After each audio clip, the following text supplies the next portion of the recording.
রাশেদ গার্মেন্টসে কাজ করে। দিনে 12 ঘন্টা মেশিনের সামনে সে। মাসের শেষে হাতে যা আসে তাতে সংসার চলতে কষ্ট হয়। একদিন বন্ধু বলল, অনলাইন ক্যাসিনো খেললে ভাগ্য বদলে যাবে। রাশেদের মনে জেগে উঠল নতুন এক মিথ্যে আশা।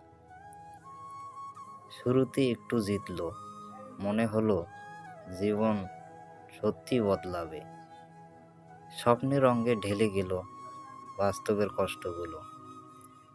কিন্তু ধীরে ধীরে বেতনের টাকা, সঞ্চয়ের টাকা সব শেষ। হাতের মুঠোয় রইল শুধু শূন্যতা।